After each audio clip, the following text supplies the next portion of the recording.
tactic that a provincial government must take, and shouldn't be surprising, I guess, also since the province has always led in regulatory standards for all kinds of energy development. Questions and comments? The honourable member for Standish Gulf Islands. Thank you, Madam Speaker. My honourable colleague from Lakeland would probably be the only one in the House who's not surprised by what I'm going to say, which is that Bill C-69 was not in the interests of environmental assessment in Canada, was so poorly designed. It's all discretionary. There's no timelines. And the only thing that made environmentalists think it was a good bill was that Jason Kenney called it the Anti-Pipeline Act. It could just as easily have been called the Pro-Pipeline Act because it's discretionary and lacks the basics that had been in our environmental assessment law since the mid-1970s through the early 90s when former Prime Minister Brian Mulroney brought forward a very good Environmental Assessment Act.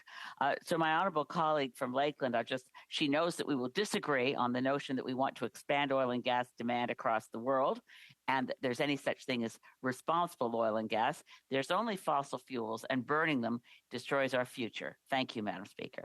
Member for Lakeland.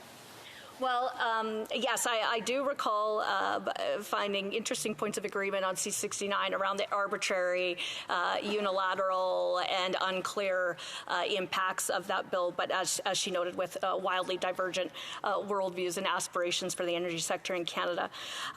Since we're debating this federally, let me just emphasize what Conservatives believe in. We believe in lower taxes and red tape and the elimination of duplicative and onerous regulations so businesses can thrive. Conservatives want Canada to be the supplier of choice for our responsible oil and gas development, our own energy affordability, security, and for our allies. As Prime Minister, our Conservative leader would greenlight green technology so brilliant engineers can advance more affordable electricity. We would reduce approval timelines for all energy projects, remove unnecessary and duplicative red tape, and punishing taxes so entrepreneurs and companies can invest in Canada, and so major energy and infrastructure projects can actually get built in this country, unlike the NDP Liberals who gatekeep, roadblock, and make traditional energy more expensive while delaying and driving out new energy opportunities. For a brief question, the Honourable Parliamentary